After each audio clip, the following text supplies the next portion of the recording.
Hallo Leute. Zum Jahresabschluss haben wir uns etwas Spezielles einfallen lassen und wollen mit einer besonderen Folge das alte Jahr hinter uns lassen. Die Ex-Waldis und Oliver haben sich aus dem Gesamtwerk von Rudolf Steiner verschiedene Zitate ausgesucht und werden darüber sprechen. Aber keine Angst, das wird jetzt keine schwerfällige Folge mit endlos langen, ermüdenden Bandwurmsätzen. Die Ex-Waldis zeigen einen kleinen Einblick in das Absurditätenkabinett von Rudolf Steiner und so wird es auch sehr lustig und unterhaltsam. Stellenweise hat es ein paar kleinere Aussetzer in den Aufnahmen gegeben, da bitten wir euch um Entschuldigung. Und nun wünsche ich euch viel Spaß mit der Folge, schon mal ein frohes neues Jahr, passt auf euch auf und bleibt gesund. Hallo und schön, dass ihr dabei seid bei Waldorfsalat, dem kritischen Podcast über Anthroposophie. Im Team Waldorfsalat haben sich ja ehemalige Waldorfschülerinnen und andere Menschen zusammengefunden, die mit der esoterischen Weltanschauung Rudolf Steiners aufgewachsen sind. Und in dieser Folge sind sogar mal wieder alle von uns als ExpertInnen dabei. Heute geht es um das Thema Schwurbeln mit Steiner. Und wir haben euch eine schöne Auswahl von Zitaten mitgebracht. Jeder von unserem Team hat geschaut, was für ihn besonders wichtig oder kurios ist. Und wir sind alle mit dabei. Zuallererst mal die Lea. Hallo. Hi. Cosmo ist da. Hi. Hi Cosmo. Katharina. Guten Tag. Hallo. Hallo Lena. Hallo. Und die Sarah. Hallo aus Wien. In keiner irgendwie gewichteten Reihenfolge, sondern so, wie ich sie gerade auf dem Monitor vor mir sehe. Ich bin auch froh, dass unser Ariman wieder dabei ist, der Steffen an der Technik wie immer. Und den konnten wir nicht überreden, heute sich ein Zitat auszusuchen. Ich bin Oliver Rautenberg, der Anthroblogger. Und wir wollen euch aus unserer Schatzkiste schöne Standardzitate bringen und wir haben dazu was vorbereitet und zwar habe ich einen Hut vor mir. In dem Hut sind verschiedene Zettel. Auf den Zetteln sind aufgeschrieben die Namen des Teams, unser Siebener-Kreis. Und da werde ich jetzt unter Trommelwirbel einen Zettel ziehen und wir schauen, wer das heute das erste Zitat des Abends machen darf. So, ich schließe auch die Augen. And the winner is in unserer Zitate-Runde die liebe Sarah. Danke schön, Olli. Ich habe gleich was richtig Nettes zum Anfang. Steigen wir leicht an, mit leichter Kost, nämlich tatsächlich Ernährung. Ich habe mich damit beschäftigt, ob zu Anthroposophie Veganismus dazu passt. Und das passt überhaupt nicht zusammen, denn Milch ist total wichtig. Und über diese Suche nach der Milch bin ich über ein Zitat gestolpert, wo ich gedacht habe, seltsamer wird's nicht mehr. Und das habe ich euch mitgebracht. Und zwar ging es um die Art der Ernährung der Menschen, bevor der Mond die Erde verlassen hat. Allein das schon. Es gab auch eine Zeit auf der Erde, in der die Menschen unmittelbar verknüpft waren mit dem Tierischen, eingesenkt in das Tierische und sich auch von dem Tierischen ernährten. Diese Art der Ernährung wird schwer verstanden werden von dem, der nicht hellseherische Kräfte hat. Eine Vorstellung davon können wir uns aber bilden, wenn wir die regelmäßige Ernährungsweise der Säugetiere betrachten. Früher konnten die Menschen den Nahrungsstoff aus der unmittelbaren Umgebung aufnehmen, so wie heute die Lunge die Luft aufnimmt. Der Mensch war damals durch Saugfäden verbunden mit... Count auf, Mann. Tut mir leid für alle, die schon bei dem Wort Milch raus waren, gedanklich. Es gibt immer mehrere Unterschiede von Tieren und Pflanzen und warum die Milch wichtig ist und wie wir damals einst mit was verbunden waren? Sarah, du warst bei Saugfäden. Reiß dich zusammen. Okay, also jetzt eine halbe Stunde später. Der Mensch war damals durch Saugfäden verbunden mit der ganzen ihn umgebenden Natur, so ähnlich wie heute der menschliche Embryo im Leibe der Mutter ernährt wird. Das war die alte Ernährungsform auf der Erde. So, Dankeschön. Okay. Als die Steine und die Leiber noch weicher waren und die Erde noch mit dem Mond zu einem gemeinsamen Körper verbunden war. War das bevor die Sonne ein Teil des Dreiertums war? Weil die Sonne war ja auch ein Teil der Erde. Nee, die war dann schon weg. Da gibt es so zwei Abspaltungsprozesse, genau. Genau. Und das ist aber der zweite Mond, ist der zweite Abspaltungsprozess und da davor gab es mit den Saugfäden. Sehr praktisch. Ich habe gerade an den Kopffüßler gedacht, den man immer behandeln muss. Oder den Tinfisch, ne? Gibt's den nicht als Waldorfstandard, aber weil der nur Kopf und ja auch so Saugfäden ist, oder nicht? Aber da ernährt er sich nicht. Aber Sarah, ist das jetzt echt die Begründung, wieso Milch so wichtig ist? Ja, weil das Also, quasi dass wir heute ein Überbleibsel aus dieser Zeit ist. Und das geht dann noch ganz lang weiter. Also wir haben das ja mit dem Zitat im Zusammenhang dann auch immer, dass diese Zitate noch crazier werden. Ich wollte euch nur unbedingt diesen Teil mit den Saugfäden vorlesen. Im Nachhinein vielleicht nicht unbedingt die beste Idee gewesen. Aber das geht dann noch ziemlich lang weiter, dass also für den Mystiker die Milch quasi eine Möglichkeit ist, wenn er sich nur von Milch ernährt, in diesen Zustand zurückzukommen. Also das ist ganz, ganz abgefahren. Weil an sich wird ja vegetarisch, Cosmo, du weißt das wahrscheinlich auch, oder? Vegetarisch Ernährung angeraten, oder? Genau, aber mit Milch. Aber mit Milch. Ja, Milch ist ganz wichtig und daran erinnere ich mich auch tatsächlich aus der Schule, dass unsere Klassenlehrerin uns das damals erzählt hat. Also sie hat uns so eine Geschichte erzählt, dass die Menschen ganz früher noch keine Kuhmilch nutzten und da waren die Kinder immer ganz blass und schwach und dann haben sie angefangen, Milch zu trinken und dann ging es ihnen viel besser. Ja. Zehntausende Jahre war die Menschheit schwach. Und dann kam einer auf die Idee, ich lege mich jetzt unter eine Kuh und ich trinke, egal was da rauskommt. Und dann ging es richtig bergauf. Ja, Milch, wir hatten es schon oft über Milch. Zum Beispiel, als es um Medizin ging und diesen schrecklichen Ratgeber von der Michaela Glöckler, die Kindersprechstunde, dass da in alten Ausgaben noch drin steht, die kleinen Kinder möchten bitte, oder die Säuglinge möchten bitte unbehandelte Rohmilch, also quasi direkt aus der Kuh. Und Pferdemilch. Weil er wegen der großen Gefahren leider nicht stillschweigend fallen lassen. Ja, Milch, da spiegelt sich der ganze Kosmos drin. Also ich musste gerade daran denken, dass auf dem Demeterhof, wo ich meine Ausbildung gemacht habe, mal so ein Antro-Guru war und der hat an so Milch irgendwie so das geistige Schauen demonstriert und wir haben ihm so eine ganz alte Flasche Milch, Rohmilch gegeben. Und alle haben diese Milch halt geschaut und haben da so ganz viel Lebenskräfte drin gesehen. Das glaube ich auch. War ein bisschen witzig. Erklärt jetzt natürlich nicht. Muss ich nur gerade dran denken. Aber es ist eine tolle Anekdote, Hellseherei mit Milch. Also nicht Kaffeesatz lesen, sondern den Rahmen von der halbgammeligen Milch interpretieren. Ja, aber Lebenskraft ist da dann drin, jede Menge. Ja. Ich würde mal in meinen Zauberhut greifen und nach dem nächsten Vortragenden schauen. Einmal kräftige Wujon, lieber Heike Amado. Nee. Die nächste wäre die Lea. Ja, ich kann mich da inhaltlich, glaube ich, sehr an Sarah anschließen, weil das erste Zitat, das ich gerne hier zum Besten geben möchte, ist eins, das für mich in meinem kritisch werden sein sozusagen irgendwie ganz wichtig war.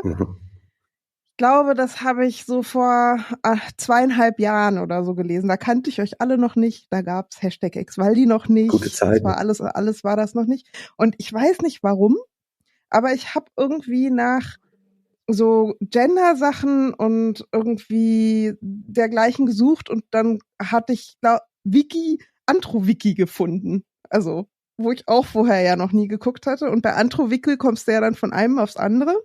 Und dann war ich zack bei Fortpflanzung. Und irgendwie war das alles so Hanebüchen.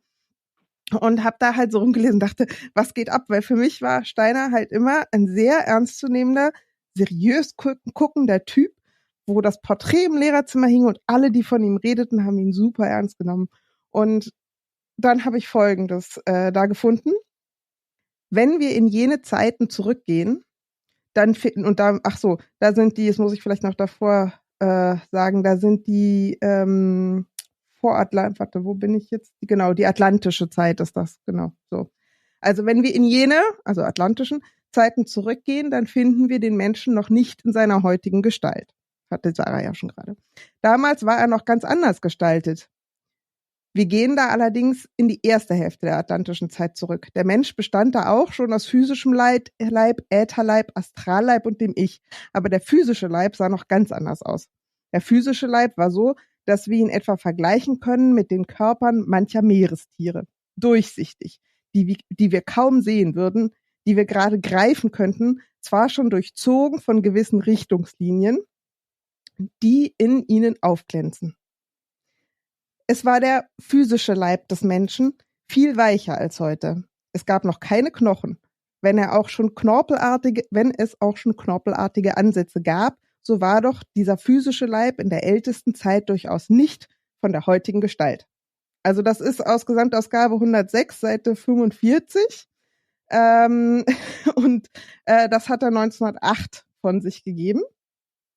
Der Vortrag heißt Ägyptische Mythen und Mysterien im Verhältnis zu den wirkenden Geisteskräften der Gegenwart. Und als ich das damals gelesen habe und in meinem Kopf irgendwie so, habe ich das erste Mal begriffen, dass das, was wir in der Schule als Geschichtsunterricht hatten, was ja nach Atlantis einsetzt, Ja. das ist die Fortsetzung von genau dem Scheiß. Also, das war mir irgendwie völlig nicht klar, dass ja eigentlich, wir fangen halt nach diesen Saugfäden und den irgendwie galertartigen Menschen an, aber im Prinzip ist das halt die Menschheitsentwicklung nach Steiner und die lernen wir halt dann mit Manu und irgendwie Persien, Mesopotamien und so weiter, aber das ist die Logik. Ich war einfach völlig geflasht und dachte, wie kann das sein? Wie kann man das ernst nehmen? Also, das ist meine Geschichte. Ich meine so auf eine interessante Art, wenn es jetzt da nicht Leute gäbe, die ihr Leben danach ausrichten, ja, wäre das irgendwie schon wahrscheinlich gar nicht so schlechte Science-Fiction oder Fantasy, wenn man sowas schreibt, ja, aber doch nicht echt.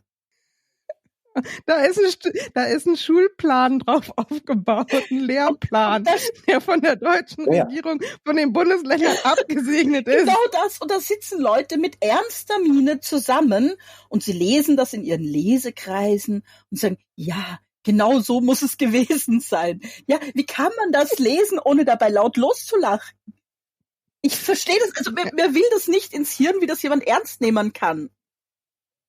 Naja, es ist halt die Wahrheit in Klammern TM. Und ich denke, in Lehrplänen verklausuliert man es so, besonders im Deutschen. Im Österreichischen ist es ja sehr, sehr explizit teilweise mit der kruden Esoterik. Und das Wort Atlantis lassen sie auch raus. Das heißt ja mittlerweile auch nur noch frühere Kulturen, glaube ich. Ja, wobei in meinem Zeugnis steht schon nach atlantische Epoche drin. Also das wurde da, ja, die haben wir behandelt, die nachatlantische. Aber das, was ich gerade vorgelesen habe, war ja die atlantische. Das war ja davor. Ja.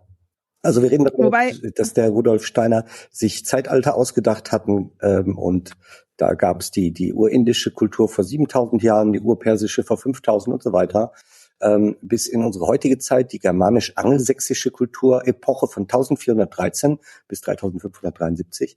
Und dann geht's ja so weiter. Er hat das ja auch in die Zukunft entwickelt und jetzt als nächstes kommt die slawische Kultur auf uns zu. Schon mal ganz gut, dass die Waldorfschule so gute Russland-Beziehungen hat. Man dort Russisch lernt. Das ist ja auch eine Vorbereitung für die Zeit 5733 nach Christus, wenn die slawische Kultur dann vorbei sein sollte. Ja, weiß ich nicht. Wir haben von durchsichtigen Menschen gehört, ja, kaum wahrnehmbar, die Fischmenschen. Knochen. Und das ist halt Geschichtsschreibung. Wenn man da hinschauen kann vor 7000 Jahren. Irgendwann hat der Steiner mal gesagt, also das ist etwa 9000 Jahre her. Da könnte ich jetzt ja mein super Zitat einfügen an der Stelle. Aber das mache ich nicht, sondern ich ziehe mal ganz dreist noch eins aus meinem Zauberhut. Ja, jetzt hier, stellt euch vor einen großen glänzenden Lackzylinder, einen Schachoklack, aus dem ich jetzt diesen goldenen Umschlag entnehme, den ich öffne und finde darin den Namen Katharina. Ja. Bringt ein Zitat von Rudolf Steiner. Ja, ich hatte mir tatsächlich auch ein Zitat rausgesucht, was ich so beim Stöbern im Antro-Wiki gefunden hatte. Und zwar geht es da um das Gruppen-Ich der Mineralien. Und das Ganze steht in Band 136 der Gesamtausgabe. Das heißt, die geistigen Wesenheiten in den Himmelskörpern und Naturreichen. Und stammt da aus einem Vortrag von 1912, den Steiner vor Mitgliedern der Anthroposophischen Gesellschaft gehalten hat. Wenn Steine geklopft werden in einem Steinbruch, merkt man es freilich auf dem astralischen Plan nicht, dass da irgendetwas von einer Empfindung vorhanden ist. Aber auf dem Devachan-Plan, da fällt es einem sofort auf, dass, wenn man die Steine zerklopft, wenn Teile abspringen, dann in der Tat etwas auftritt wie eine Wohlempfindung, wie eine Art Genuss. Das ist auch eine Empfindung. Sie ist eben entgegengesetzt der Empfindung, wie sie die Tiere und Menschen in solchem Falle haben. Wenn man die zerklopfen würde, würden sie Schmerz haben. Bei den Mineralien ist das Gegenteil der Fall. Wenn man sie zerklopft, dann empfinden sie Wohlgefühle. Also die Steine möchten gerne geklopft werden. Ja, also ihre Deswegen machen wir Gruppenseele Steine empfindet. Oh no. Die Ja. Gruppenseele der Steine empfindet Wohlgefühl, wenn die Steine gekloppt werden. Genau, weil das genau umgekehrt ist wie bei Menschen und Tieren. Und ich habe mir auch, also da kommen ja jetzt so ein paar Begriffe drin vor, die einem vielleicht nicht sagen, wenn man jetzt nicht Anthroposophin ist. Und wenn ihr wollt, kann ich euch das auch noch mal erzählen oder vielleicht hat auch jemand von euch noch was dazu zu sagen. Das fängt ja schon an mit dem Gruppen-Ich. Ja. Was ist das eigentlich? Das ist nämlich so, dass Mineralien, Pflanzen und Tiere kein individuelles Ich haben wie der Mensch, sondern als ganze Gruppe ein gemeinsames Ich. Und das Ich der Mineralien, das ist auch nicht bei uns in der physischen Welt angesiedelt, sondern da hieß es im Devachan-Plan, ich habe keine Ahnung, ob ich es richtig ausspreche, das ist wohl eine Wortschöpfung aus der Theosophie, ist irgendwie so eine Zusammensetzung aus Sanskrit und Tibetisch und wird übersetzt im Englischen als Spirit Land oder im Deutschen als Geisterland. Ja, und das ist so eine Art höhere Welt, ein Gottesgebiet und zum Beispiel die Akasha befindet sich auch im Devachan. Ja, das noch so zur Erklärung. Habt ihr sonst noch Fragen? Das finde ich super, dass du das mit dem Devachan noch mal reingebracht hast. Also man kennt viele Beispiele, wo Steiner über den astralen Plan redet, dass da verschiedene Dinge vorgehen auf der astralen Ebene. Und dann denkt man sich immer, ja klar, er hat ein Paralleluniversum erschaffen und eine Parallelwelt, die nur Eingeweihte sehen können. Und bedient sich jetzt aber so verschiedener Stufen von Parallelwelten oder unbekannten geistigen Gegenden, geistigen Plane. Ich finde es im Englischen irgendwie logischer. Astral Plane. Und Devachan, ja, hatte auch irgendwo aus der indisch-theosophischen Welt gemobst. Aber selbst da gibt's offenbar Hierarchien. Ne? Geht ja nichts ohne Hierarchien. Ja, das Devachan ist eingeteilt in 7 Stufen. Natürlich. Immer. Es konnten keine 6 sein, es konnten keine 8 sein. Die 3 oder die 7, wie Marco Klinger mal sagt. Cosmo will, glaube ich, was sagen. Ja, ich musste gerade daran denken, dass er irgendwo ja auch sagt, dass Nutztiere nur von den Menschen gezähmt werden konnten, weil ihre Gruppenseele oder ihr Gruppen-Ich das gerne wollte. Und ich finde das so spannend, dass er sogar herleitet, dass Steine gerne von den Menschen abgebaut werden wollen. Also das ist ja klar, so die ganze Anthroposophie ist super anthrozentrisch. Ja. Aber irgendwie habe ich mich gerade gefragt, was sagt das über Steine aus? Dass er sogar wollte, dass die Steine gerne von den Menschen abgebaut werden. Also so dieses, dass man sich herleiten muss, dass Nutztiere gerne von den Menschen ausgenutzt werden müssen, das verstehe ich irgendwie noch so. Aber ja, fand ich aber eine spannende Parallele gerade. Und mir ist direkt eingefallen Morgenspruch. Das war doch auch so ein Dreiklang mit, wo die Tiere und die Steine lagern. Mhm. Ja. Die Pflanzen lebend wachsen, die Tiere fühlend leben. Und die Steine? Ja, da kommen die nicht mehr Nee, vor. Steine sind da nicht bei. Vorher. Nee? Ach, siehst du, dann hat mein Kopf das ergänzt. Nee, ich schaue in die Welt. Irgendwas, wo die Steine lagern. Genau, Und die ich sag Steine doch, die lagern. Ja. Ja. Ich schaue in die Welt. Auch egal. Next one. Ja, ich find's Hammer. Und dann beten die WaldorfschülerInnen im Morgenspruch den Gottesgeist an. im Weltenraum da draußen, mal wieder seine kosmischen Analogien, und den Gottesgeist bittet man, Kraft und Segen zu geben zum Lernen und zum Arbeiten. Ja, auf keinen Fall für Spaß und Freude, ne? Nee. Aber die Steine dürfen Spaß haben. Beim abgeklopft werden. Ich hab echt diese, gerade so wie der Steineklopfplatz bei uns an der Schule aussah. Also, das heißt natürlich nicht Steineklopfen. Wie heißt das? Ja, Steinmetzen? Nee. Steinhauen hieß es, glaube ich, bei uns. Ja. Steinmetzerei? Steinhauerei? Das ist dann in der Oberstufe dran, ne? Mhm. Genau. Ich hab's verpasst, weil ich da im Ausland Wo ihr war. anfangt, euer Ich zu entwickeln. Ah ja, ganz langsam. Ich habe auch gelesen, dass nicht nur Mineralien und Pflanzen ein Gruppen-Ich haben, sondern auch Menschen. Und die haben nicht nur ein Gruppen-Ich, sondern auch Volks-Iche und Volksseelen. Und da ist man dann auch ganz schnell beim Rassismus, weil Steiner den verschiedenen Volksseelen, und er spricht auch von Rassenseelen, den spricht er dann verschiedene Eigenschaften und Bedürfnisse zu.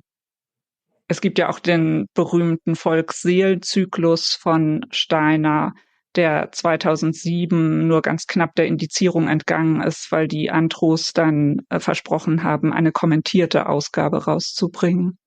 Ja. Also das finde ich wichtig, neben den lustigen Zitaten, die wir hier haben, die manchmal sehr komisch klingen, dass das wirklich auch immer wieder ganz ungute Konsequenzen hat, was er sich da überlegt hat. Mhm. Ja, man darf das im Grunde nicht zu Ende denken. Ne? Denn dann wird's ganz schnell unappetitlich. Hm. Aber vielleicht muss man sich auch manchmal mit dem Unappetitlichen beschäftigen, denn es lacht sich leicht über WaldorfschülerInnen, die haha ihren Namen tanzen können angeblich. Aber warum es eine Schule gibt, in der Namen getanzt werden oder wo es eure esoterische Tänze als Pflichtfach gibt, das hinterfragt man dann nicht so schnell. Oder wir jeden Morgen über lagernde Steine beten. Oder dass die Lehrer das tatsächlich einfach geglaubt haben, diesen Käse. Ja. Mhm. Ja, und man hat das auch einfach mitgemacht bis Abi. Mindestens. Das kommt mir total absurd vor, dass man da von Lebenden, also ich krieg's ja nicht mal mehr hin richtig, aber von Pflanzen, die lebend wachsen und Steinen, die lagern. Jeden Morgen. Mit 19, ja. Irre. Aber nicht auf die lustige Weise. Schnell den nächsten Zettel. Magischer Hut. 2 Kandidaten sind noch im Rennen. Schauen wir mal. Und es ist ich, Oliver, steht da drauf. Also ich tue mich immer schwer, mich auf eine Verrücktheit zu beschränken. Mir sind im Laufe der Zeit so viele, so extrem absurde Aussagen untergekommen, dass ich da mich schon kaum entscheiden kann. Ich mag aber ganz gerne eins, was kurz und knackig ist, aus den Vorträgen für die Arbeiter am Goetheanum-Bau. Da hat Steiner ja bekanntermaßen einen etwas anderen Ton angeschlagen, hat sich also auf sein Publikum eingestellt und hat dort auch schon mal ein bisschen, ich will mal sagen, derber, gerade herausmäßiger gesprochen, als er das sonst getan hat. Und dort hat er gesagt, gerade so wie der Fisch schwimmt, so würde der Hund fliegen, wenn er ein Vogel wäre.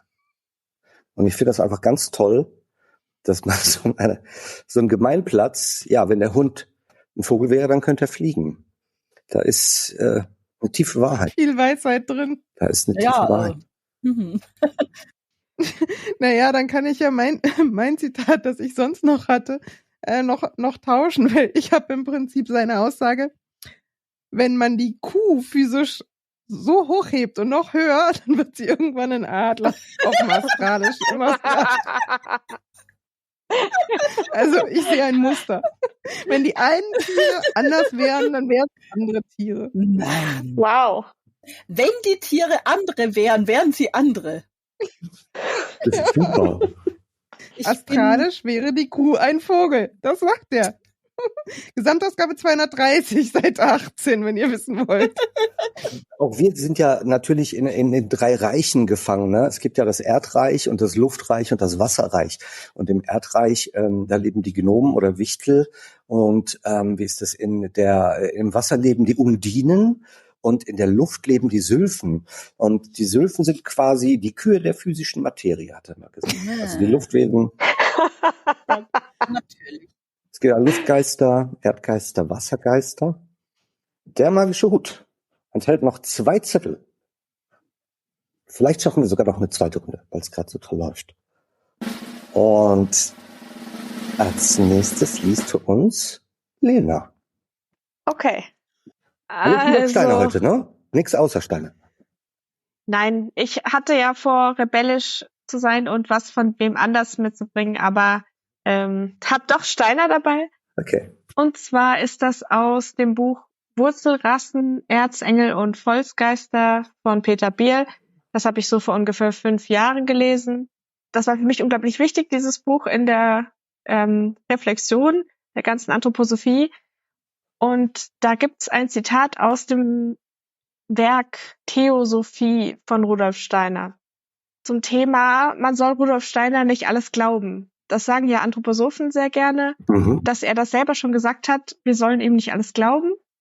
Und jetzt lese ich euch mal vor, was er denn darunter versteht, dass man ihm nicht alles glauben soll.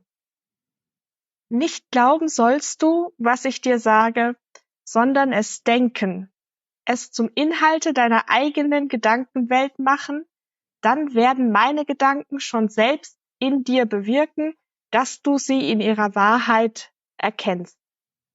Ah ja, Also auf gut Deutsch, glaub mir halt einfach. Na, du musst so denken wie ich. Das ist ja noch was anderes. das ist noch krasser. Du musst es dir zu eigen machen. Auslegungssache.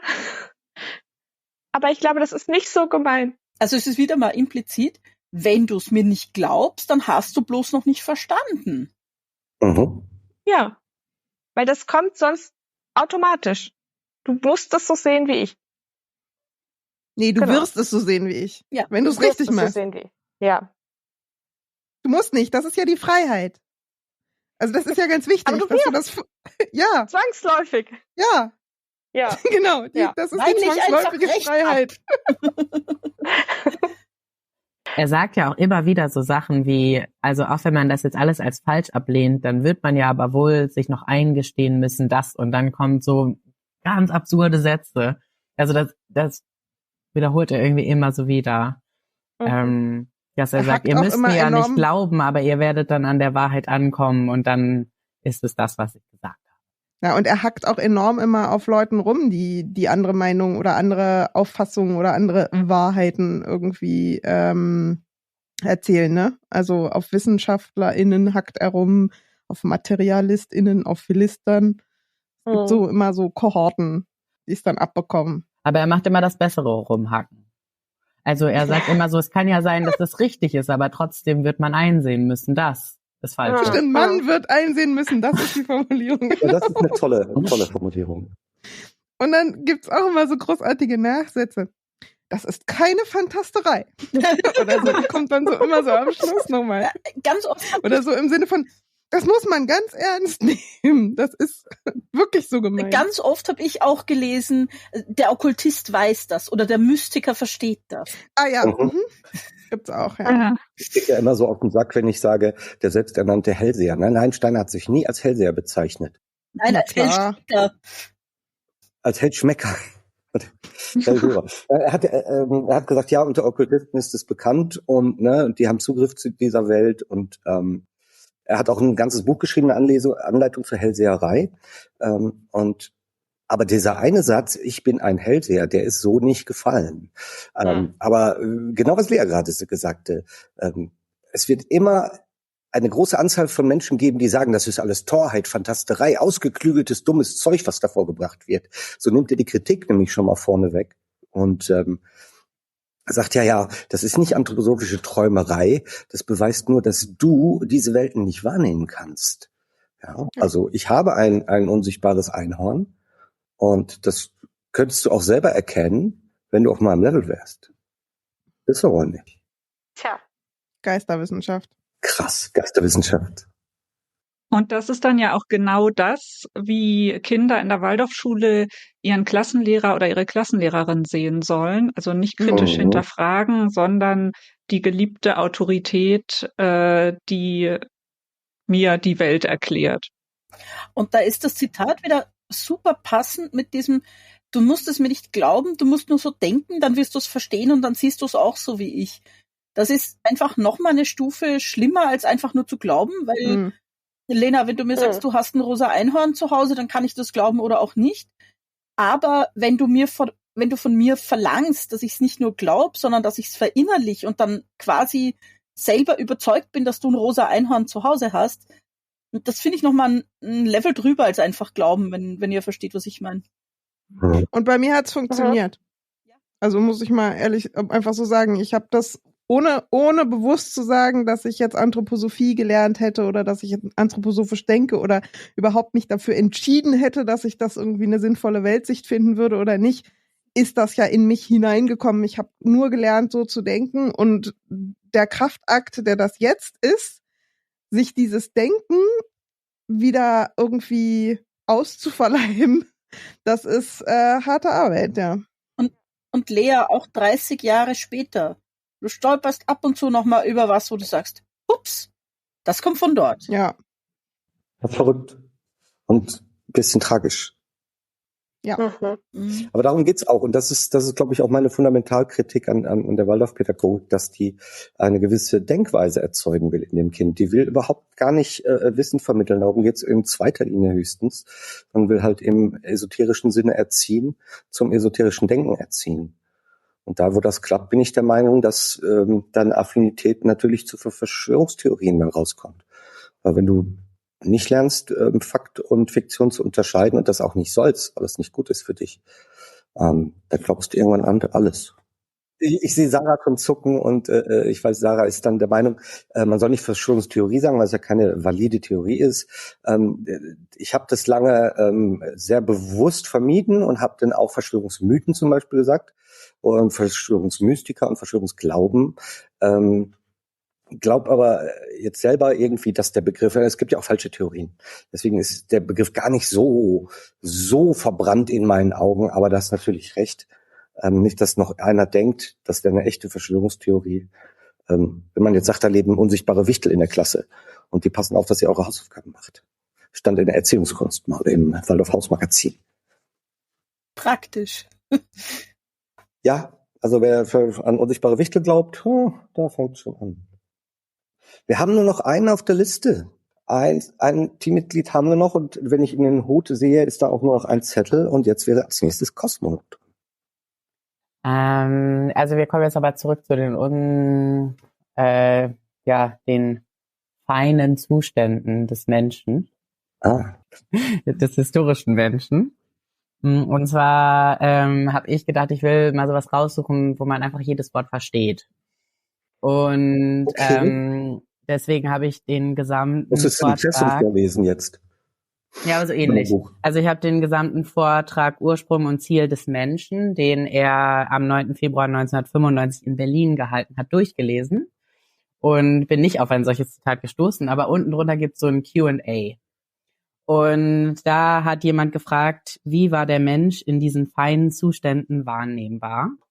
Und darauf hat Steiner gesagt, in der Zeit, als der Mensch noch luftig war es möglich, ihn durch das Gehör wahrzunehmen als Vibration, nicht aber durch das Auge.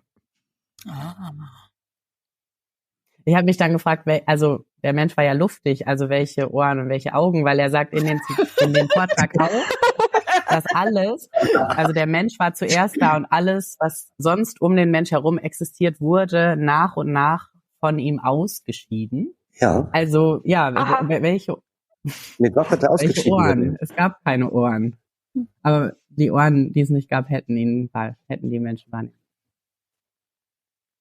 Ja, mein Q-Zitat, was ich vorher kurz angerissen habe, geht übrigens auch so weiter, dass er danach sozusagen eine klarstellt, dass Ausscheidungs- und Verdauungsprozesse etwas ganz Mystisches und was ganz so hoch angesiedeltes sind. Und nur Philister wieder, also die Spießbürger sozusagen und so Menschen, die halt nicht so gucken können, die denken, dass das was Niederes ist, Ausscheidungen und so. Und die Kuh als große Verdauerin, so haben wir das in der Tierkunde gelernt, die kann nämlich hauptsächlich verdauen mit ihren vielen Mägen. Die ist deswegen so auch so ganz besonders wichtig für ihn. Aber eigentlich haben wir ja gelernt, dass sie ein Adler. Was? Bitte? Ja. Nur wenn man sie hochhebt. Ja, eben. Aber deswegen Ja, darf man auch nicht lachen, wenn man die Kackhörnchen stopft, weil das Ach ist so. ein ganz ernstes Thema. Okay. Weil du da Also, eigentlich die Hörner von lustig. Adlern befüllst. Oder was? Nein, weil Ausscheiden was Tolles ist und nicht Ach so. Lustiges. Da hat der Steiner sich verdammt viel mit Ausscheidungen beschäftigt, gell? Also, das ist ja das Demeter-Prinzip. Ja, aber ich glaube tatsächlich hat er nicht gemeint, dass der Mensch in seinen unterschiedlichen Entwicklungsformen die Tieren ausgekackt hat, sondern Nein, das richtig. Ausscheiden ist da anders So. gemeint. Ich Also sehe ein das, bisschen abstrakter. Fallen. ich sehe das vor meinem inneren Auge wie so eine Art Zellteilung. Wisst ihr, was ich meine? Ja, Dass Ja. irgendwelche Eigenschaften dann quasi sich so abspalten und dann ein neues Lebewesen bilden. Und das ist dann das Ja, so Tier. beschreibt er das. Und richtig. Also zumindest die.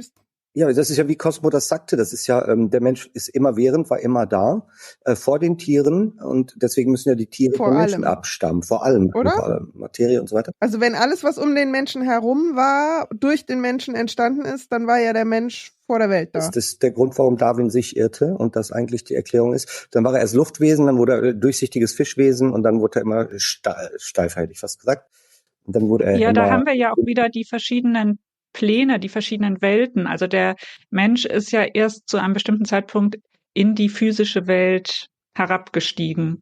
weil ich habe nämlich schon überlegt, dass der Mensch ja schon da war, bevor der Mond sich abgespalten hat. Und das ist ja jetzt gar nicht so, also ich meine, es ist komplett unwissenschaftlich, aber es gab ja einen Zeitpunkt, wo Felsbrocken aus dem All die Erde getroffen haben und seitdem gibt's unseren Mond. Nur damals gab's halt definitiv noch keine Menschen. Aber wenn das jetzt Geisterwesen waren, die nur hörbar waren, aber noch gar nicht sichtbar, dann ergibt es ja irgendwie so wieder eine krude Art von Sinn, dass man sagt, die waren dann schon irgendwie da. Weiß Und nicht. zack, bist du Anthroposophin. Yes! sieht langsam die Wahrheiten hinter den So funktioniert das. Weltenvorgängen. Du erkennst sie. Aha. Bald kann ich in der Akasha-Chronik lesen, werdet schon sehen. Ja, ja. Und brauchst nicht mal ein Buch Das zu ist kaufen. schon- Nicht mal- War das eine Drohung, Sarah? Nicht gegen euch. Akasha-Chronik. Ja, ich glaube, also in der Sekte, in der ich aufgewachsen bin, da wurde auch immer, also in diesem Vortrag hat Steiner auch vom Makrokosmos und dem Mikrokosmos gesprochen. Also dass wir quasi alle kleine Mikrokosmen sind und wir sind wie der Makrokosmos. Ja. Und ich glaube, so die Timeline, die sich AnthroposophInnen vorstellen, oder so habe ich das zumindest auch als Kind verstanden, ist, dass alle sind eins. Und dann kommt so eine Phase, wo die Menschen Individuen werden und am Ende werden sie wieder alle eins. Und dieses Eins ist halt irgendwie Gott und das Menschliche und das Menschliche ist halt das Allerbeste. Also ja, so habe ich mir Ich das habe irgendwie dazu erklärt. auch noch ein Zitat mitgebracht, falls wir noch eine zweite Runde machen. Mhm. Sehr Ja, gerne. oder wir schließen organisch an. Ich bin jetzt neugierig. Darf Nee, Lena als jetzt erstes? muss es raushauen. Okay. Also mein zweites Zitat beschäftigt sich nämlich auch mit dieser Timeline, weil mir wurde das mal von meinem Religionslehrer der Christengemeinschaft erklärt, wie er das zumindest gesehen hat, also so als Vorschlag natürlich ganz offen lassend, wie quasi man sich die Gottwerdung des Menschen wie eine Evolution vorstellen kann. Also, dass die Menschen halt sich irgendwann zu Gott entwickeln. Und von der Timeline her ist es dann so, dass sie sich dann rückwirkend selbst erschaffen und alles erschaffen, weil sie sind ja dann Gott. Also das ist quasi Zukunft, Vergangenheit, Okay. kann man hier nicht klassisch denken. So. Die Timeline ist halt ein Kreis, Ein Kreis. Ein Kreis. irgendwie. Psychedelische Scheiße, meine Güte. Er sagt tatsächlich, also im Antro-Wiki gibt es die Kategorie Gottwerdung und das Zitat von Steiner aus dem Buch Geistige Hierarchien und ihre Widerspiegelung in der physischen Welt wenn der Mensch so weit aufgerückt ist, dass er sich ganz bezwungen hat, dass er ganz diesen physischen Leib unter seine Herrschaft gebracht hat, dann hat er noch höhere Stufen der Entwicklung vor sich. Es geht immer höher und höher hinauf. Und da blicken wir in geistige Höhen, zu übermenschlichen Wesenheiten hinauf. Immer mächtiger werden diese Wesenheiten, immer gewaltiger und gewaltiger. Das ist jetzt eine Stelle, wo er darüber spricht. Ich glaube, es gibt sicher noch mehr. Und gemeint ist halt wirklich Gottwerdung. Immer genug Demeter essen. Da wächst die Spiritualität. Ja, wenn man viel Mutterkorn isst. Ja, stimmt. Sorry. Als ob das so gemeint war. Das ist ein schöner Seitenhieb auf LSD von Albert Hoffmann. Ja, das gab's ja noch nicht. Das heißt, irgendwas anderes muss ja. Mutterkorn for the win. Wenn wir über Mutterkorn reden, darf ich anschließen? Klar. Wir reden über Farben. Der Regenbogen. Ich bin auf dieses Zitat gestoßen jetzt in den Sommerferien. Und zwar waren wir in den Alpen mit der Familie und irgendwie dachte ich so, ich guck mal, was Steinert so zu den Sachen sagt, die hier so in der Natur sind. Und den einen Tag bin ich so in so einer Klamm spazieren, wandern gewesen und da gab's echt so super krass in der Sonne so einen Regenbogen. Das sah wirklich richtig, richtig cool aus. Also von der Gischt, ne? Also wo die Sonne so drauf schien. Und dann habe ich das mal gegoogelt und Steiner sagt, Achtung, ist ein bisschen länger, aber ich finde es sehr plastisch, insofern glaube ich, ist das machbar. Sehen Sie, der Mensch glotzt heute den Regenbogen an. Wenn man nur mit einiger Imagination nach dem Regenbogen hinschaut, da sieht man Elementarwesen, die am Regenbogen sehr tätig sind. Diese Elementarwesen zeigen sehr merkwürdige Erscheinungen. Hier, bei Rot und Gelb, sieht man fortwährend aus dem Regenbogen herauskommen gewisse Elementarwesen. Die bewegen sich dann so herüber, in dem Augenblicke, wo sie ankommen, an dem unteren Ende des Grüns, werden sie angezogen. Dann sieht man sie hier verschwinden, bei Grün und Blau. Auf der anderen Seite kommen sie wieder heraus. Der ganze Regenbogen zeigt für den, der ihn mit Imagination anschaut, ein Herausströmen des Geistigen, ein Verschwinden des Geistigen. Er zeigt tatsächlich etwas wie eine geistige Walze. Wunderbar. Und zu gleicher Zeit bemerkt man an diesen geistigen Wesenheiten, dass, indem sie da herauskommen, sie mit einer großen Furcht herauskommen. Und indem sie da hineingehen, gehen sie mit einem ganz unbesieglichen Mut hinein. Und wenn man nach dem Rot-Gelb hinschaut, da strömt Furcht heraus. Und wenn man nach dem Blau-Violett hinschaut, bekommt man das Gefühl, da lebt ja alles wie Mut, wie Courage. Gesamtausgabe 233a, Seite 22. Und das hat er 1924 gesagt. Da wusste man schon relativ viel über Optik und wie ein Regenbogen funktioniert. Aber ich muss sagen, wenn man da halt immer nur hinglotzt, gell. Wobei ich sagen muss, es steht doch, du hast es doch im Text wunderbar vorgelesen, wenn man mit einer gewissen Imagination auf einen Regenbogen schaut. Ja, vorstellen kann ich mir auch viel. Ich kann mir auch vorstellen, dass da kleine Elfen wohnen und, weiß ich nicht, jeden Wassertropfen bunt anmalen. Mit einer gewissen Imagination geht das sicher. Oder mit genug Mutterkorn, je nachdem. Ja, genau. Hat er dann nicht in der irischen Sagenwelt geklaut? Also zum Beispiel Elementarwesen, die aus dem Regenbogen rauskommen. Irgendwo beschreibt er das auch als Leiter in den Himmel, wo man sich dann aufmachen kann über den Regenbogen in die höheren Welten.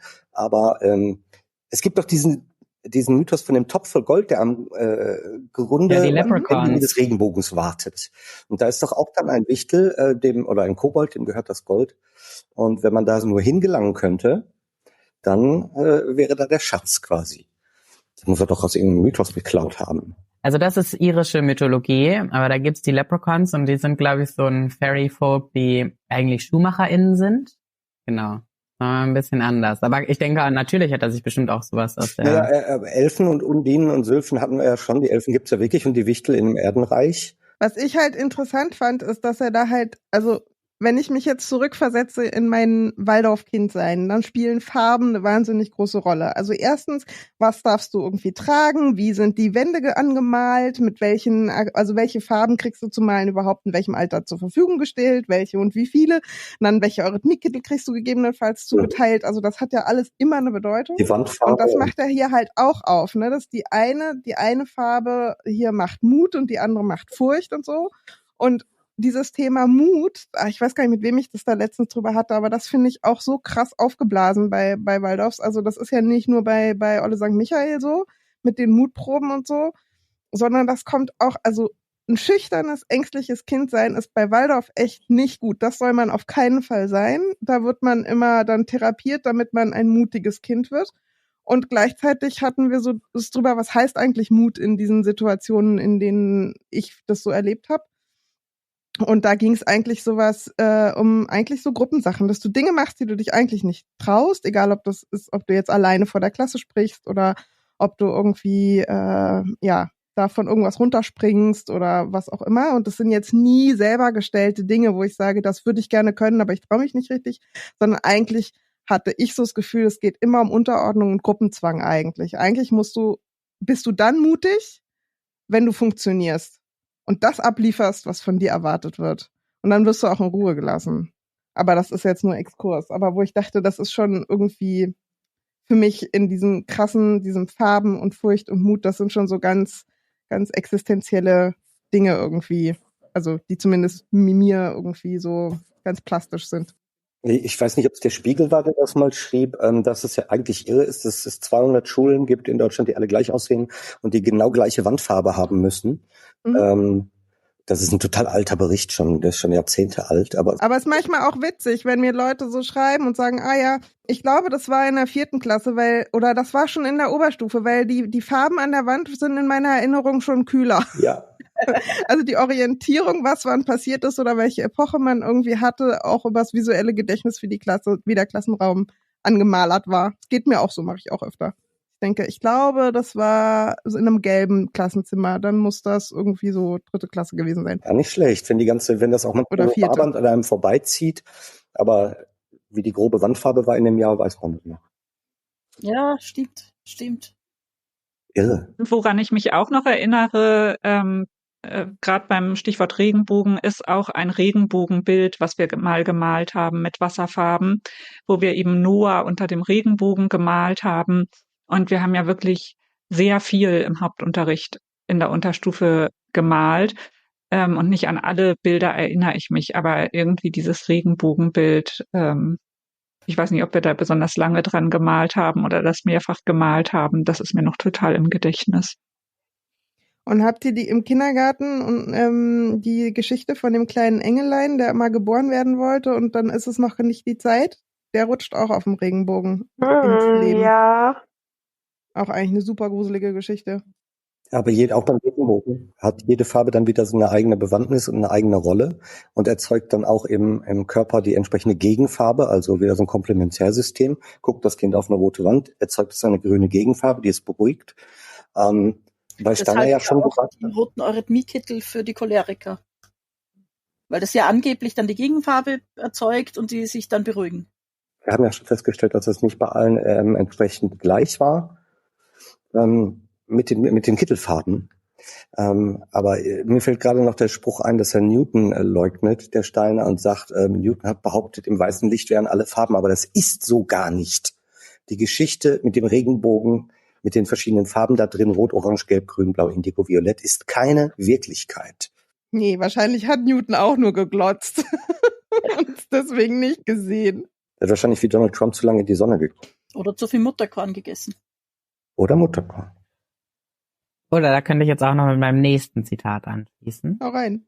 Vielleicht hat er auch zu viele Kartoffeln gegessen. Weil er yes. hat nämlich Bitte die Kartoffeln. im landwirtschaftlichen Kurs im ersten Vortrag gesagt, da kommen dann die großen Rätsel. Warum ist es heute unmöglich, solche Kartoffeln zu essen, wie ich sie noch in meiner Jugend gegessen habe? Es ist so. Ich habe dies überall probiert. Überall. Ja. Ich dachte, er wollte keine Kartoffeln. Ist er nur unzufrieden mit den Kartoffelsorten, die es noch gab? Es ist ja weitgehend unbekannt, dass Steiner auch Kartoffelforscher war und auf Weltreisen dieser Erdknolle nachgespürt hat und die überall gegessen hat. Und ist dann am Ende dem Gedanken gekommen, die machen blöd. Ja, nur weil sie nicht Das ist jetzt aber geschmeckt haben wie in Quatsch, seiner oder? Jugend oder was? Ich glaube, er ist da ja auch schon älter. Vielleicht haben seine Geschmacksknospen auch einfach nachgelassen, aber das wäre dann wieder zu wissenschaftlich. Geht er denn noch irgendwie auf die Kartoffeln seiner Jugend ein? Nee, er geht dann darauf ein, dass man ja nachweisen kann, dass alles schlechter wird. Ja. Also es geht dann eher um Inhaltsstoffe und sowas, genau. Ja, das behauptet er im landwirtschaftlichen Kurs, auf dem die Demeter-Landwirtschaft beruht, für den Karaffen von Kobawitz. Da behauptet er, dass das Minderwertigwerden der Produkte, so nennt er das. Genau. Und das hätte mit dem Niedergang des Kali-Yugas zu tun, diesem fernöstlichen Zeitalter des Streitens. Das Kali-Yuga ist auch so ein Weltenzeitalter. Und wenn das zu Ende geht, dann werden die Produkte schlechter. Und das muss man jetzt wieder auffüttern mit spiritueller Landwirtschaft. Ja, also darüber haben wir ja auch in der Demeter-Folge schon mal geredet, aber hier redet er eigentlich darüber, dass die Wissenschaft daran schuld ist. Also dadurch, dass die Leute so materialistisch unterwegs sind und die Wissenschaft für in der Praxis anwendbar halten und das machen, deswegen geht jetzt alles in der Landwirtschaft den Bach runter. Also Deswegen schmecken die Kartoffeln nicht mehr, hä? genau, deswegen schmecken die Kartoffeln nicht mehr wie in seiner Jugend. Ist schön, dass du sagst, dass es zum Ende seines Lebens war, dieses Zitat. Gibt ja gar keine richtigen Kartoffeln mehr heutzutage. In meiner Ja, Jugend deswegen habe ich das auch, weil ich fand das so haben wir lustig, für weil das eine ist halt einfach Mark so. 7 Zentner Kartoffeln gekriegt. Und die waren viel besser. Früher war alles besser. In Pfennig hat man die bezahlt. Genau, das ist halt so ein Oder- richtiger früher war alles besser Vibe. Mhm. Ja. Ja. Ja. Wobei ich vorsichtig wäre mit diesem Kali-Yuga. Das knüpft halt wieder voll an diverse Verschwörungsmythologien. Das ist auch sehr völkisch und rechtsesoterisch belegt.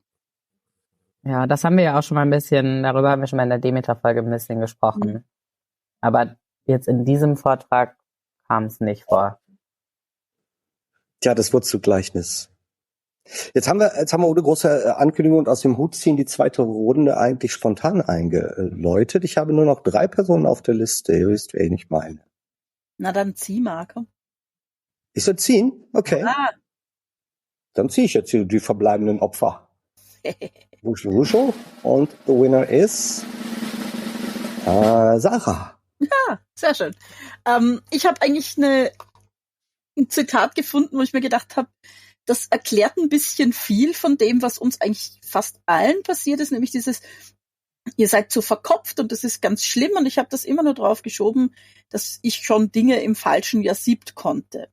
Ich habe aber noch eine andere Erklärung dafür gefunden und es hat mich ein bisschen nachdenklich gemacht und ich glaube, damit bin ich noch ein bisschen grantiger auf meine diversen Lehrerinnen, hauptsächlich innen. Ich lese euch das mal vor. In diesem zweiten Glied der menschlichen Seele, der Verstandesseele, also in dem umgearbeiteten Stück des Ätherleibes, da hat sich festgesetzt Ahriman. Da ist er drinnen und führt den Menschen zu falschen Urteilen über das Materielle, führt ihn zu Irrtum und Sünde und Lüge, zu allem, was ebenso aus der Verstandes- oder Gemütsseele kommt. In alledem zum Beispiel, dass der Mensch sich in der Illusion hingibt, mit der Materie sei das Richtige gegeben, haben wir die Einflüsterungen des Ahriman, des Mephistopheles zu sehen. Und für mich heißt das, dass also meine Lehrerinnen jetzt nicht nur der Meinung waren, dieses zu verkopfte Kind, das lernt alles zu früh, sondern im Prinzip auch, die bedient sich da einer teuflischen Ressource. Mhm. Und auf den Gedanken bin ich vorher noch gar nicht gekommen. Da bin ich tatsächlich erst jetzt auf der Suche nach einem Zitat drüber gestolpert und mir gedacht so, das erklärt schon wieder was. Das wollte ich jetzt eigentlich gar nicht erklärt haben. Es wäre okay gewesen, wenn ich das nicht wüsste, dass meine Lehrer und Lehrerinnen damals über mich geglaubt haben, ich bin satanisch irgendwie. Oder also eigentlich arimanisch in dem Fall. Naja, der Luzifer kommt halt in 2 Gestalten oder hat 2 Ausprägungen. Das ist ganz kompliziert für Nicht-Anthroposophen, aber Ahriman und Luzifer sind da die Hauptgegensacher in der materialistischen, in der bösen Welt. Und ja, wenn sie dir das unterstellen würde damit, dass das die luziferischen oder arimanischen Kräfte sind, wäre ich auch zu Recht beleidigt.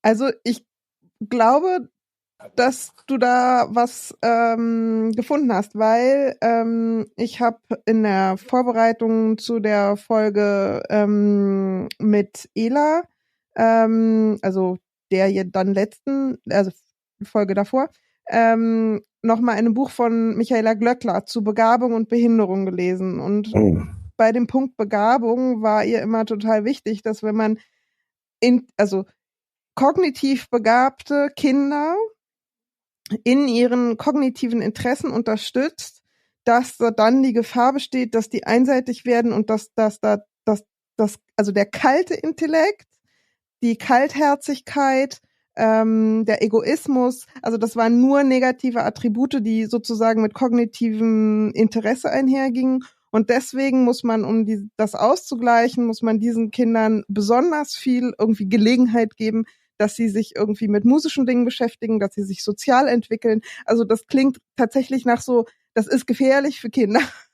Also, und das passt, finde ich, mit dem Arimanischen da total rein, weil man dann sozusagen versucht, den Ariman durch... Sondern das ist gefährlich. Das ist was Böses. Ja, genau. Also man versucht, das auszutreiben und je früher, desto besser. Ja. Also eben nicht nur verfrüht, sondern tatsächlich was Böses. Genau. Ja. Der kalte Intellekt. Nicht gut. Ganz böse. Und es macht mir auch nochmal, also als ich das damals gelesen habe, hat es mir auch nochmal deutlicher gemacht, wieso das scheinbar so wichtig war. Also, dass ich halt nicht weiter intellektuell mich da betätige, sondern dass ich halt, die sagen immer so schön, ins Tun komme und dass man ewig und 3 Tage beschäftigt wird, damit seine Rähmchen für sein Epochenheft zu malen und seine Seiten dazu zu schleiern und irgendwie noch und nöcher. Das sind ja alles irgendwie stupide manuelle Arbeiten, die du da irgendwie einfach machen musst und die einfach Zeit fressen. Da fällt mir noch so eine stupide manuelle Zeitfresserarbeit ein, die ich jedes Mal bekommen habe bei meinem Epochenheft. Ich weiß nicht, wie viele Seiten ich nochmal abschreiben musste und überkleben, weil sie angeblich nicht schön waren. Waren nicht so schön. Und ich habe da jetzt ein paar Seiten gesehen, die dann nicht überklebt waren, wo ich sage, also wenn mir das ein Kind heute in der Schule zeigt, sage ich, oh, du hast aber eine schöne Schrift, ich kann das alles lesen.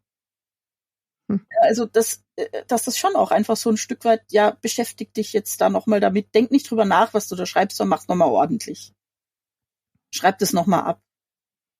Wir hatten ja auch immer Übheft und Epochenheft, ne? Ich habe das neulich nochmal, ich hatte so ein Aha-Erlebnis, ich dachte immer, ich habe eine richtig schlechte Schrift, weil mir das in der Schule immer rückgemeldet wurde. Und ich kenne ganz viele Ex-Waldis, bei denen das so war. Und habe neulich mal die Rückmeldung bekommen, dass meine Schrift echt ganz gut ist. Und fragt mich jetzt, ob das einfach wirklich so ein Waldorf-Ding ist, dass das eigentlich allen Kindern eingetrichtert wird, du schreibst nicht schön genug. Ja, gibt's noch den zweiten Aspekt, dass wir schreiben lernen mit Wachsblöckchen, was halt irgendwie für die Motorik einfach Grütze ist. Und dann mit den Stockmarwachsstiften, wo du irgendwie drucken musst ohne Ende, dann müssen wir ja immer noch alles schleiern. Das heißt, dann siehst du das, was du geschrieben hast, nur noch zur Hälfte. Das heißt, vorher mit den Dickies dann oder den dickeren Buntstiften musstest du auch immer drücken wie Hulle, damit du es nachher noch sehen kannst, wenn du da deinen Spitzdreck drüber verwischt hast. Und ich glaube, also zumindest für mich, ich habe bis heute, auch wenn ich mit Füller schreibe oder irgendwas, auch in diesen ganzen Klausuren, mir tut immer die Hand weh, immer. Und ich habe das auch von vielen gehört, dass wir einfach dadurch, dass wir die ersten, also der Füller kommt wann, in der 3. Klasse, 4. Klasse? Und dann ja auch erstmal so Federkiel und irgendwie sowas. Und wir haben einfach, also das feinmotorische Schreiben lernen wir mit denkbar ungünstigem Gerät, wodurch wir irgendwie einfach sehr verkrampft auch sind. Und ich würde schon sagen, dass ich keine gute Schrift hatte oder bis heute auch nicht hatte und viele in meiner Klasse auch nicht. Aber wir hatten da auch wenig Chance dazu, glaube ich. Und gleichzeitig wurden wir halt immer an so einem Ideal gemessen, das für Kinder gar nicht erreichbar ist. Ne? Ja. Wenn ich mir anschaue von anderen Ex-Waldi, egal von wem ich ein Epochenheft sehe, diese Schrift ist eigentlich fast überall gleich. Also wir haben auch eine total genormte Schrift gelernt. Ist das nicht so in der Regelschule, Sarah? Nee, überhaupt nicht. Also wenn ich jetzt schaue, wie so die Schrift der Kinder ist völlig unterschiedlich. Also das geht von oh Hilfe, ich brauche bitte jemanden, der mit einem Stein von Rosetta bis hin zu, das könnte eine gedruckte Buchseite sein, ist alles dabei. Und das ist eigentlich alles okay, solange es der Lehrer noch halbwegs lesen kann. Wobei ich tatsächlich dafür plädiere, solange man Handschrift macht, sollten die Kinder so leserlich schreiben, dass sie es vor allem selber lesen könnten.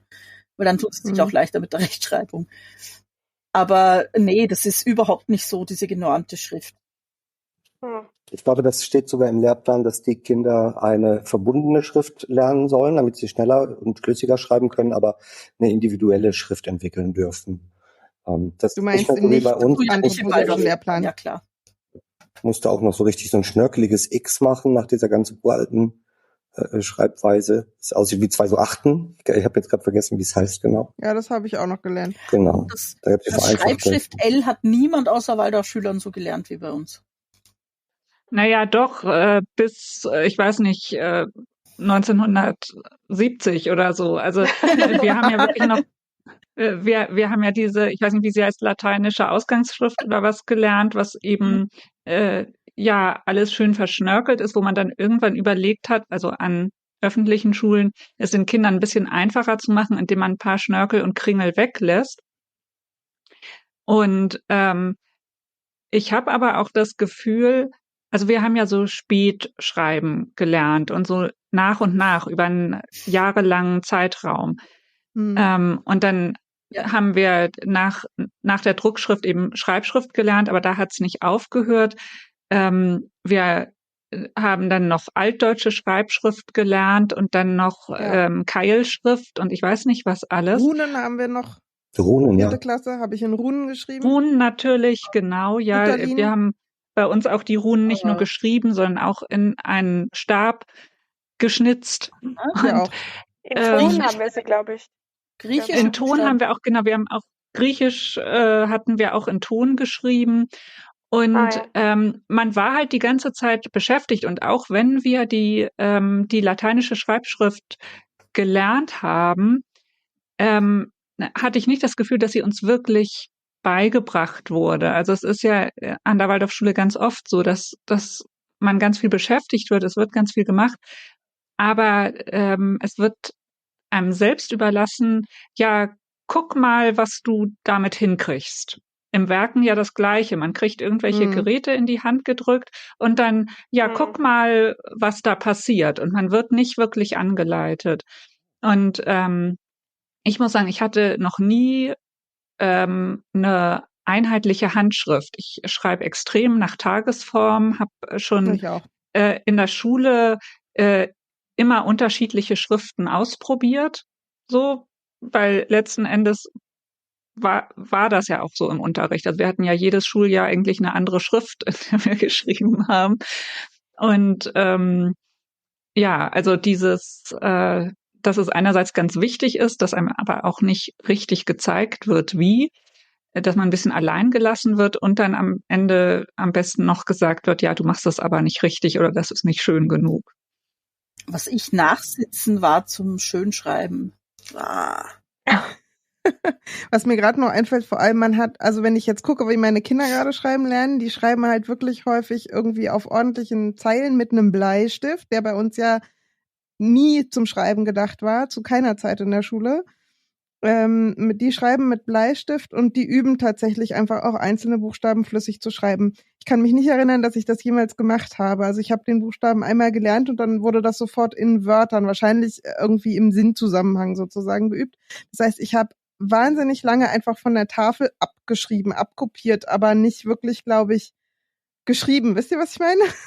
Ja. Also abgepaust, abgemalt, aber nicht aktiv irgendwie in einen sinnvollen Schreibfluss irgendwie gehabt. Aber egal. Anderes Thema eigentlich. Wie sind wir da drauf gekommen? Über das Arimanische über Ariman. Denken, genau. Wer ist denn noch übrig mit dem Zitat? Wer fehlt denn noch in der zweiten Runde? Übrig sind noch meine Wenigkeit und die Katharina. Wir können auch Schnick, Schnack, Schnuck machen. Schnick, Schnack, Schnuck. Ohne Brunnen, muss man sonst ansagen. Ohne Brunnen. Nein, aber dann habe ich verloren. Ja, nee, mach du. Katharina will das letzte Wort, das passt. Ja, das finde ich gut. Ja, auch jetzt fällt es mir schwer, die richtigen Worte rauszusuchen. Und ich erzähle ja viel, wenn der Tag lang ist, und viele Anekdoten kennt ihr vielleicht auch schon. Aber dass sich die Planeten überhaupt nicht um die Sonne bewegen, habe ich letztens gelesen nochmal, in einem sogenannten pädagogischen Kurs für WaldorflehrerInnen. Und dort sagt Rudolf Steiner Folgendes: Diese Schraubenlinie setzt sich im Weltenraum fort.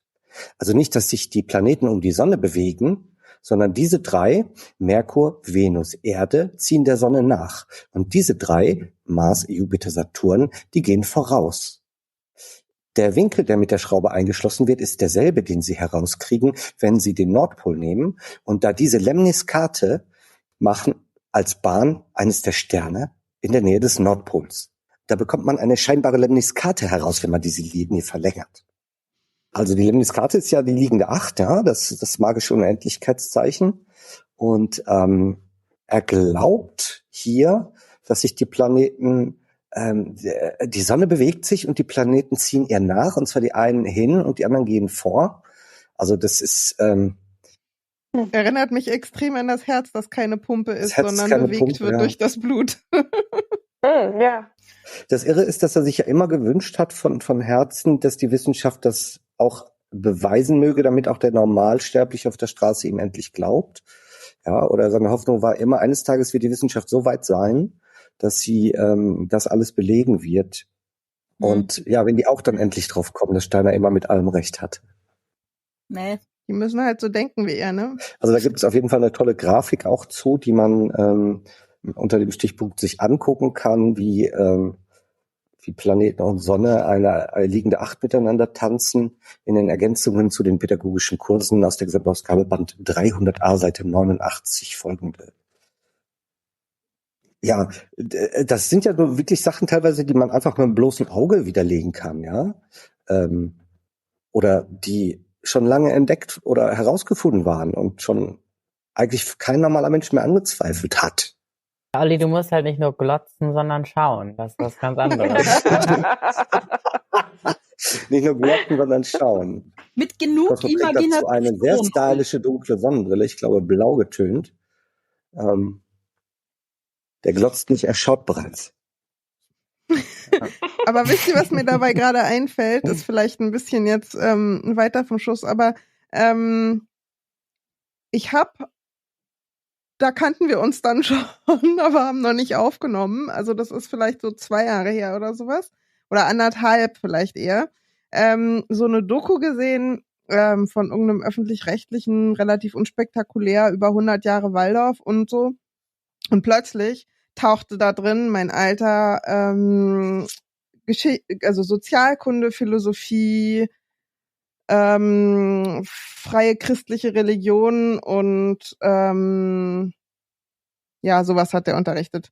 Und er tauchte da drin auf und sagte dann so ganz bierernst, dass er natürlich daran glaubt, dass er hell sehen konnte. Also Steiner. Und das war für mich auch nochmal so ein super krasser Moment, weil der war eigentlich der war schon so ein Oberantro, aber der war für mich auch immer ein sehr nüchterner Typ irgendwie. Und in diesem Ganzen von, was man ja immer suggeriert kriegt, so von, ja, das ist so lange her und so, und man muss das nicht so ernst nehmen. Und ich bin ja auch mit der Idee aufgewachsen, die nicht stimmt, aber dass meine Schule so besonders progressiv wäre und gar nicht so anthroposophisch und auf keinen Fall versteinert und so. Und ich meine, das ist halt der Typ, der mir was zum Thema irgendwie Demokratie, soziale Dreigliederung und sowas unterrichtet hat in der Oberstufe. Und ich hätte das never, also wenn jemand zu mir gesagt hatte, übrigens, der Herr XY, der glaubt wirklich dran, dass Steiner Hellseher ist, hätte ich gesagt, ja, nee, never, wirklich nicht. Und dann sagt er das vor laufender Kamera. Ich dachte echt, ich spinne. Und irgendwie, ja, und das war halt auch so ein Moment, wo ich dachte, nee, sie glauben es wirklich. Sie glauben es wirklich. Und auch wenn da in der Schule nicht viel drüber geredet wurde und auch wenn die Sachen, die Zitate, die ich jetzt irgendwie vorgelesen habe in der Schule, also ich habe in der Schule nie was von Elementarwesen gehört, ich habe auch nichts von Geleeartigen Menschen gehört und so, sondern das, was wir gehört haben, klang alles verhältnismäßig vernünftig, weshalb es bei mir auch keine Alarmglocken aufgingen. Rückwirkend sehe ich, dass ganz viel davon da drin war, ne? Also das wir zwar die Gelehrtmenschen nicht gelernt haben, aber 3 Schritte weiter unser Geschichtsunterricht halt irgendwie mit Manu und dem Fisch angefangen hat. Und das ist halt genau die Linie weiter, die Steiner da anfängt. Und das ist für mich sowas, wo ich denke, so viel Menschen dann sagen, ja, bei uns an der Schule und so, und die sind ganz vernünftig und so.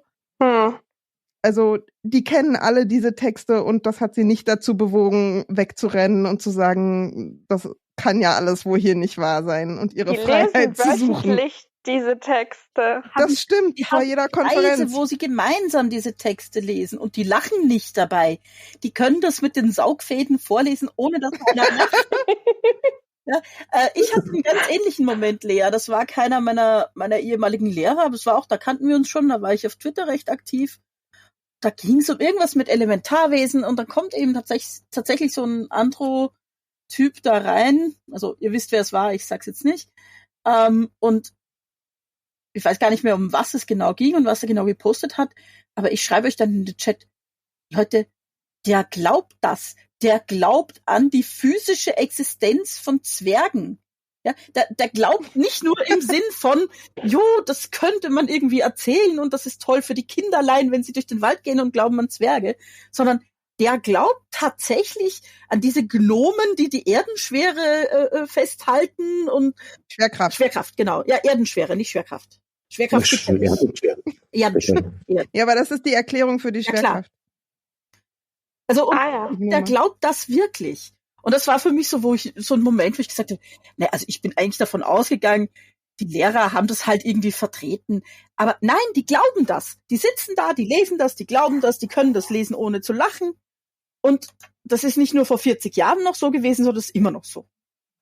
Naja, und was ich halt irgendwie krass finde, ist, ich meine, bei den Elementarwesen oder so, da ist es vielleicht noch ein bisschen niedlich oder man denkt irgendwie so, naja, Märchen lesen wir auch und sowas, aber ich finde allein schon, ne, wenn wir da diese Michaeli-Drachen und so und alles, was sich darum rankt und was wir jetzt irgendwie in dieser Geschichte mit Itzehoe auch hatten, wo das irgendwie sichtbar wurde, ist, es hat einfach heute real Auswirkungen darauf, wie man miteinander an diesen Schulen in der Gemeinschaft miteinander umgeht, mit Krankheiten umgeht, mit Kindern umgeht. Das ist halt irgendwie echt. Der Gedanke dazu war, dass ich ganz oft zu der Erkenntnis gekommen bin, sie glauben, sie können zaubern. Und das ist auch wirklich so gemeint, wenn biodynamische Forschung so aussieht, dass man um den Apfelbaum tanzt und versucht mit den Gesten den Apfel zu beeinflussen, damit der schmackhafter wird oder gesünder oder was auch immer. Aber wenn man die Aura erkennen will und die dann therapieren, dann gibt es ganz viele Beispiele, wo sie wirklich der Meinung sind, sie können mit Gedankenkraft zum Beispiel sich mit dem Kind verbinden. Die Waldorf-Lehrkraft kann das, indem sie intensiv an das Kind denkt und ihm bestimmte Botschaften sendet. Also Telekinese, Telepathie, Zauberkräfte durch Eurythmie, das ist schon Bestandteil des Ganzen. Und wer sowas kann, der ist natürlich ganz hoch angesehen, auch unter den AnthroposophInnen, und die glauben das wirklich. Und das ist was, das ich tatsächlich als Kind gruselig fand. Das war mir nur auf einer ganz kleinen Ebene bewusst, weil da habe ich nämlich mit meiner Mutter drüber gestritten. Ich glaube, das war der erste gröbere Streit, den wir hatten. Da wollte ich nicht mehr in der Christengemeinschaft sein. Und sie hat aber abends, wenn ich geschlafen habe, ist sie immer noch zu mir gekommen, hat mir ein Kreuz auf die Stirn gemalt. Weil ich wollte nicht mehr zum Schlafen gehen, haben wir immer einen Segen bekommen von ihr und ich wollte das nicht mehr. Und der große Streitpunkt war, dass ich dann zu ihr gesagt habe, segne mich nicht immer heimlich. Das ist ein Satz, der ist bei ihr ganz fix, der ist bei mir noch ganz fix. Und dass jemand über mich nachdenkt, der Meinung ist, irgendwas ist falsch mit mir und er oder sie kann das ändern. Das fand ich sicher als Kind mit 12 schon furchtbar gruselig. Ist auch übergriffig. Total. Aber wenn man glaubt, dass das was bewirkt, dann hat man da eine Grenze eindeutig überschritten. Also. Ja. Aber eben, für mich als Kind war das so richtiges Gruseln. Warum machen die das? Warum wollen die mich verändern? Ich hätte das nie in Worte fassen können und so. Aber meine Worte dazu waren eben, segne mich nicht immer heimlich. Ja. Puh. Ja, es ist für mich stellvertretend für diese Heimlichtuerei, wo man den Eltern gegenüber und den Kindern gegenüber und so weiter gar nicht erklärt und offenbart, was man tut, dass an einem grundsätzlich immer rummanipuliert wird. Ich bin schon froh, dass ich das nicht selber ertragen musste. Katharina, hast du was Aufbauendes? Irgendwas, was Zumindest, die Seelenkräfte stärkt hinten raus? was sagst du? Irgendwas zur Stärkung unserer Seelenkräfte? Ich weiß nicht, ob es was Stärkendes ist. Ich fand es ganz lustig zu lesen. Also vielleicht, es ist, glaube ich, es ist von Steiner nicht lustig gemeint natürlich, aber vielleicht hat es trotzdem was Auflockerndes. Ich hatte mir nämlich den Kehlkopf angeguckt. Der Kehlkopf hat ja bei Steiner eine ganz bestimmte Funktion oder Bedeutung. Vielleicht können wir da nach dem Zitat auch nochmal drüber sprechen. Ich hatte mir jetzt eine Passage angeguckt, wo es um den Kehlkopf als verhindertes Haupt geht. Der obere Teil der Brustnatur hat fortwährend die Tendenz, Kopf zu werden. Der untere Teil hat fortwährend die Tendenz, Gliedmaßenmensch zu werden. Also der obere Teil des menschlichen Rumpfes will fortwährend Kopf werden. Er kann es nur nicht. Der andere Kopf verhindert ihn daran. Daher bringt er nur fortwährend ein Abbild des Kopfes hervor. Man möchte sagen, etwas, was ausmacht den Beginn der Kopfbildung. Können wir nicht deutlich erkennen, wie im oberen Teil der Brustbildung der Ansatz gemacht wird zur Kopfbildung? Ja, da ist der Kehlkopf da, der ja aus der naiven Sprache heraus sogar Kehlkopf genannt wird. Das ist aus Rudolf Steiner, Allgemeine Menschenkunde als Grundlage der Pädagogik, GA 293 und daraus der 14. Vortrag vom 15. September 1919. Ja, So, aber warum und Lea lacht lacht, ihr denn glaube ich, da schon alle? Tränen. Das ist doch. Sorry. Katharina liest es einfach wundervoll. Ja. Ich wollte jetzt Ja. Naja, und sagen, vor das allem, total ernst zu nehmen, aber ich krieg das nicht raus. Also der Kehlkopf möchte zweiter Kopf werden, aber der andere Kopf hat da was gegen. Und man erkennt es daran, dass der Kehlkopf Kopf heißt. genau. Ja. Und eigentlich ist es total verwirrend, weil wenn man das jetzt ernst nimmt, weil was ich dachte, was kommt, ist ja, dass Steiner sagt, der Kehlkopf ist das Sexualorgan der Zukunft. Ja. Das ist gleichzeitig. Also er möchte Kopf werden, aber er ist auch genau das Fortpflanzungsorgan der Zukunft. Hm? Und die Geschlechtsorgane fallen ab. Genau, verdorren werden und abfallen.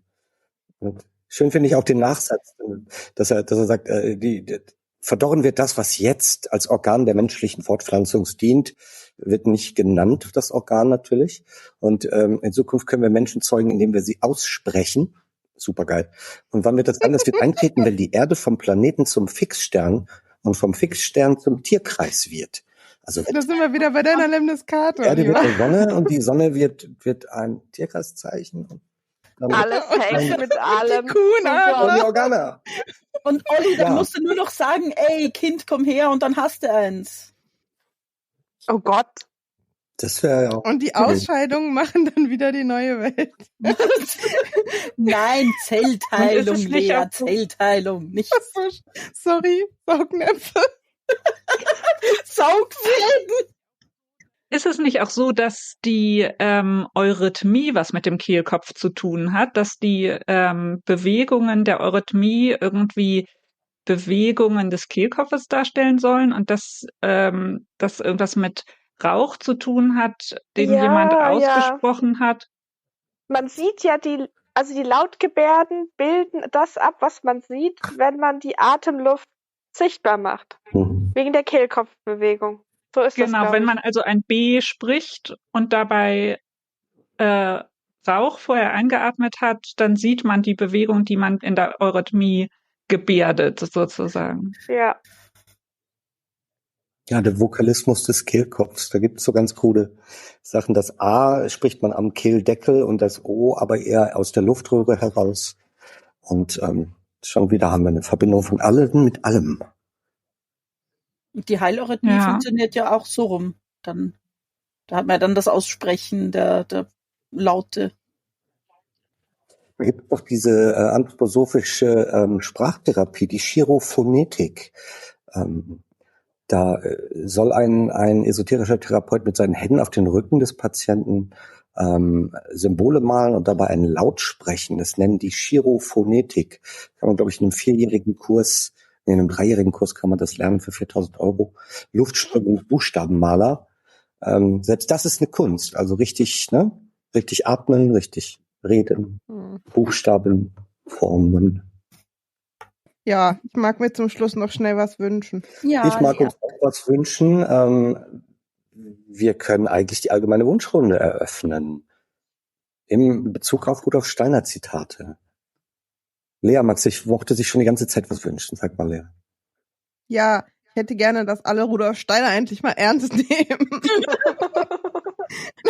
Und ich meine das tatsächlich so, dass ich höre das so oft, dass Steiner keine Rolle mehr spielt oder dass man sich da irgendwie gerade auch so von Waldorf Elternseite, dass das alles ja gar nicht mehr so irgendwie wichtig wäre und so. Und es stimmt halt einfach nicht. Und man muss irgendwie echt, finde ich, sich mal Steiner reinziehen und sich dann überlegen, ob man das eine sinnvolle Idee findet, bevor man irgendwie das öffentlich finanziert und irgendwie da Millionenförderungen, Neubauten von den Kommunen bekommt oder ausschreibt und so.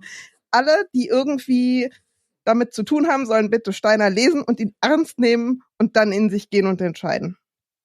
Sarah. Also ich würde mir wünschen, dass wir Steiner endlich einfach glauben. Das geht in eine ganz ähnliche Richtung wie deins, Lea. Dass wir endlich einfach glauben, wenn er uns sagt, wer er ist. Also oder war in dem Fall, ja. Dass wir nicht mehr so, ach ja, und das war gar nicht so gemeint und ein Kind seiner Zeit und heute alles nicht mehr so wichtig, sondern nee, nimmt das ernst. Genau, Lea, wie du gesagt hast. Okkultist. Glaub doch bitte einfach, was da steht. Der hat das gesagt, der hat das so gemeint. Ja, das muss man nicht krude drumherum und irgendwie neu interpretieren und alles aus dem Zusammenhang gerissen. Nee, ist so gesagt, steht so da.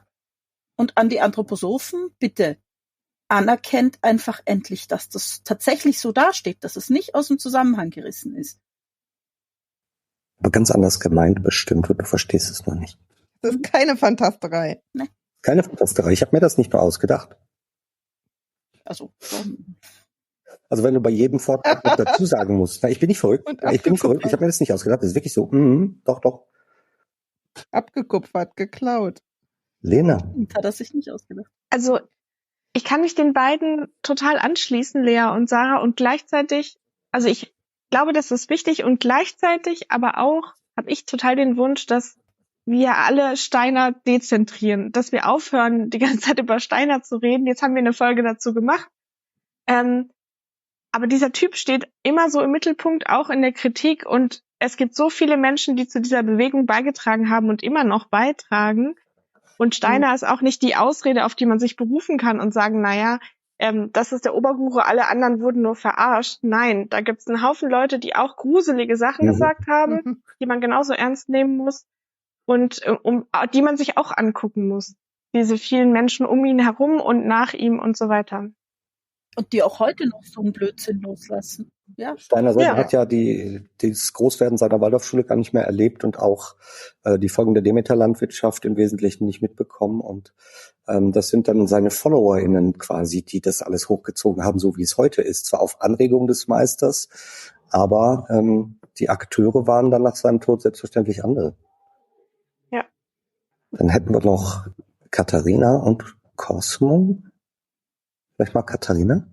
Ja, ich würde mich im Grunde auch anschließen und vielleicht anstelle von Wünschen ein paar Tipps geben für unsere HörerInnen, dass man nämlich diese ganzen Zitate ganz einfach online findet. Also die Gesamtausgabe von Rudolf Steiner gibt es online. Es gibt das Antro-Wiki, was wir jetzt mehrmals genannt haben, wo man sich wirklich zu verschiedenen Stichworten einlesen kann und ganz schnell mit 2, 3 Klicks in ganz abgefahrenen Welten gelandet ist.